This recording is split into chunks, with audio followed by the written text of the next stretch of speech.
Your character, Tom, was really impacted by your relationship with Sybil.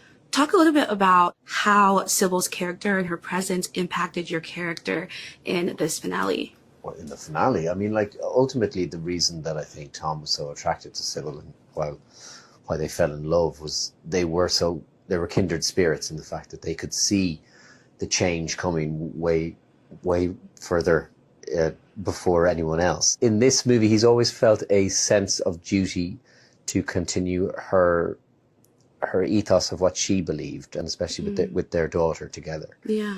And in this, I think that he really does come back to try and help the family and Robert and Mary because of his duty to his wife who passed away. His wife passing really changed the course of his life completely, and he was someone who himself had to change and adapt so much. Coming back to Downton and saying, I think it's time that, you saw the writings on the wall as well. Yeah. It has a greater resonance.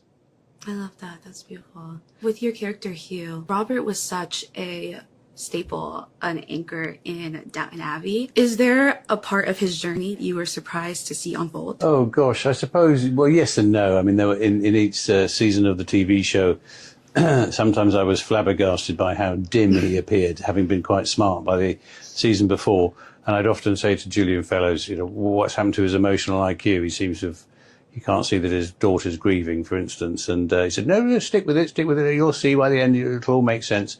And sure enough, you'd always, by the end of the season, think, actually, he's all right, really. But I suppose he's one of the least changed characters. I mean, to go from the journey of Tom Branson, the chauffeur, through to the guy who can actually perhaps offer some finance to sustain the castle is quite an adventure. Whereas Robert's, whole destiny was to be born to conserve this estate, and then that's his life. That's his life's project.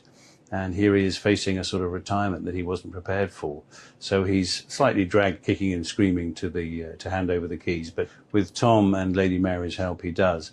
I've always enjoyed the character's innate decency, or his innate liberal nature. He's very compassionate. I think all the characters have a degree of compassion.